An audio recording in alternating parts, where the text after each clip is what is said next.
Horseshoe Lake, Arkansas, nestled along the water, sits the Snowden House, a grand historic columns and brick estate that for generations belonged to a prominent local family. To anyone passing by it, it looked like a slice of southern paradise. Our story begins in 1996. Travis Lewis was a 16-year-old living among the rural area surrounding Horseshoe Lake. He was a troubled teenager, and on one fateful night, he decided to break into the Snowden estate. But this wasn't a simple burglary. Inside the home were 75-year-old Sally Snowden McKay and her nephew, 52-year-old Lee Baker, a well-known Memphis musician. The break-in took a horrific turn, and Travis Lewis shot and killed both Sally and Lee.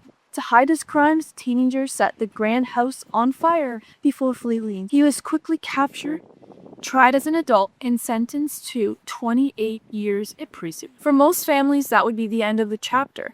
The killer locked away, grieving left to pick up the pieces. But Sally's daughter, Martha McKay, was different. Martha McKay was a devout Buddhist. She didn't believe in holding on to hatred, choosing instead to walk a path of radical compassion. While Travis Lewis sat behind bars, Martha did something extraordinary. She forgave him. She began writing to her mother's killer. She visited him at the prison, and for over 2 decades, Martha formed a bond with Lewis, firmly believing in his capacity for rehabilitation. When Lewis became eligible for parole, Martha didn't oppose it. She actively advocated for his release. In 2018, after serving 22 years, Travis Lewis walked out of prison a free man. And Martha was there. She brought him back to the historic Snowden House, restored it into a beautiful bed and breakfast, and gave Lewis a fresh start. She hired him to do maintenance work on the property and gave him a place to live. Martha believed she was a beautiful circle of healing. She had no idea she was welcoming a predator back to the crime scene of his first crime.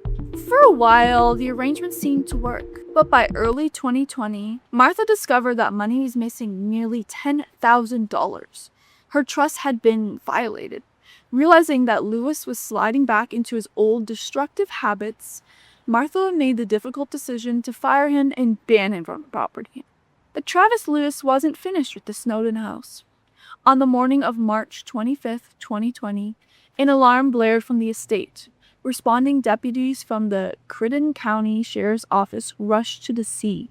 When they approached the house, they found a back door left open. Inside, the house was quiet.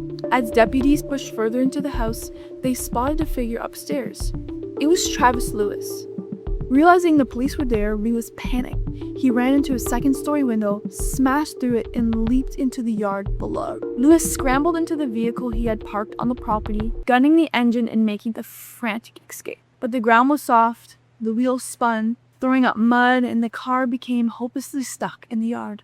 Trapped, Lewis abandoned the vehicle and fled on foot, sprinting towards the murky cold waters of Horseshoe Lake. Deputies watched as Lewis dove into the water, attempting to swim into a nearby island to evade capture, but he never made it. He disappeared beneath the surface. Hours later, a search and rescue team pulled his lifeless body from the lake. But back inside the house, the true horror of the morning was waiting to be discovered. At the top of the home, grand marble staircase lay 63-year-old Martha. She had been brutally stabbed. The autopsy and investigation confirmed the devastating sequence of events. Travis Lewis had broken into the home, cornered the woman who had spent a 23 years showing him unconditional mercy, and taken her life in the exact same house where he had murdered her mother. 24 years later, the tragedy sent shockwaves through the community. It raised agonizing questions about the limits of forgiveness and the unpredictable nature of human malice. Martha McKay lived her life by the principles of peace and second chances, giving everything she had to help a man change. In the end, Travis Lewis repaid the ultimate grace with the ultimate betrayal, leaving behind a legacy defined by senseless cruelty.